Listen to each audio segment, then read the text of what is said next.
We've all been there. You finally save enough money for that new pair of socks, only to have them shrink to half their size after the first washing. Unless you have a friend whose toes were nibbled off by a pack of feral hogs, you may as well jettison them to the nearest trash bin, right? But what if I told you there's a better option? Hey gang, Pfaendtner here. Stay with me for the next few moments while I offer some helpful tips in combating what I like to refer to as Shrunken-Sock Syndrome.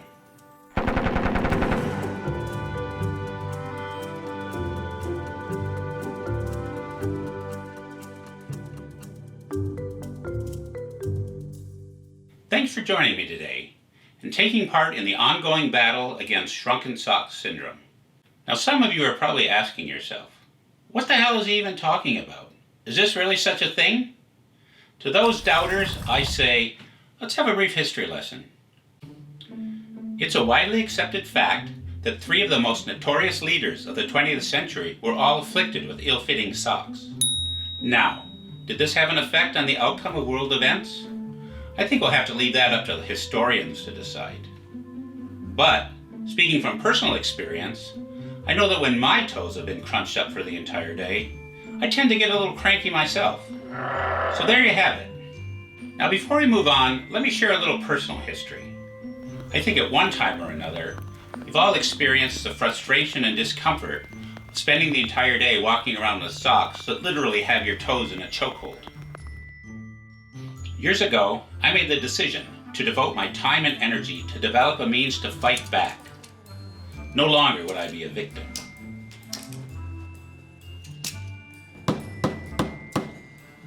The road to discovery was long, with many trials and errors.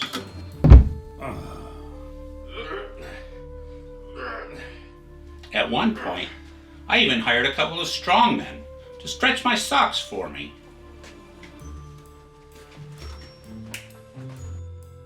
And then one day, I realized the solution was hiding in plain sight, right in my ironing room. Welcome to the No Shrink Zone. This is my happy place. It's a place where I can bring a little bit of order to a pretty chaotic world. There's a lot of satisfaction you can get from ironing. Today, as promised, I'm going to show you 3 methods that will pretty much set you up for any occasion. But before I start, I want to go over a few of the basics. Now, I've always said, take care of your tools and they'll take care of you. It's my baby right here. I got it in yellow because to me, yellow signifies hope. Now, as I said, I like to take care of it, so I only use the best water for mine. I use Fiji water. If it doesn't come from halfway around the world, it's not good enough for my iron. The next thing I want to talk about is safety. This thing gets really hot. You really want to be careful and pay attention when you're ironing and not to get distracted. Not too long ago, I was ironing while distracted, and it had some pretty calamitous results.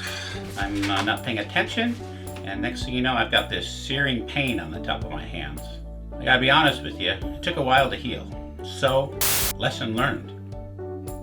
Now, what I recommend is an oven mitt. Now, I will put this on my left hand, use that to hold the sock in place, so if by some chance I do iron over the top of my hand, I'm protected. I always say, safety first. So let's get started. Well, alrighty, the first thing I'm going to show you, the first method, is something I call dress for success. I always say, look sharp and you'll be sharp. This is for a pretty formal occasion. Say when you want to make a good first impression, be it either a job interview, or maybe you've got a day in court where you're going in for sentencing. Anyhow, let's take a look.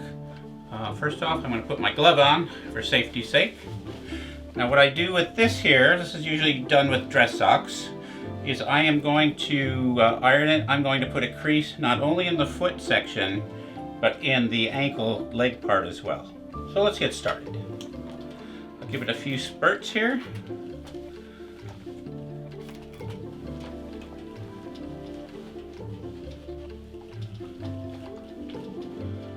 Okay. Okay, flip it around. Make it nice and even on both sides.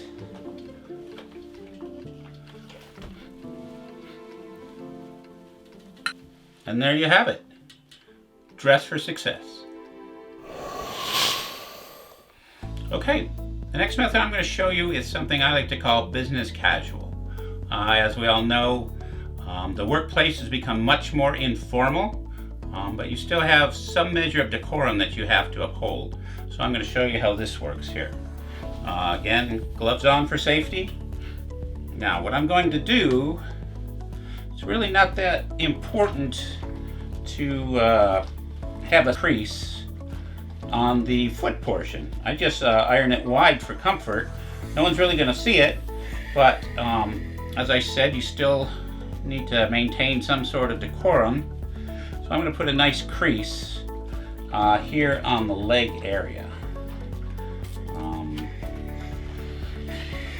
As you can see, you got comfort, you got style. I kind of think of this is sort of the mullet of the sock ironing style. You've got your business in the front, you got your party in the back.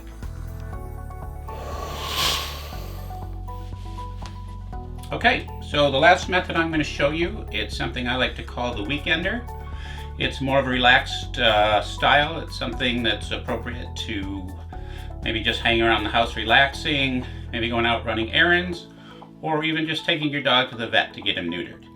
Essentially what it is, we are going to do a flat press on the foot area, which I will demonstrate. And again, since I said it's the weekend, way less formal, there's really no need to concern ourselves with the ankle area. The weekender. And there you have it. 3 methods for ironing your socks for just about any occasion. I really hope you found this tutorial helpful. This is something I'm really passionate about. To tell you the truth, I actually see this more as a public service announcement. To paraphrase the late great Supreme Justice Oliver Wendell Douglas, I'd rather see 10 guilty men go free than 1 innocent man spend a lifetime walking around in discomfort.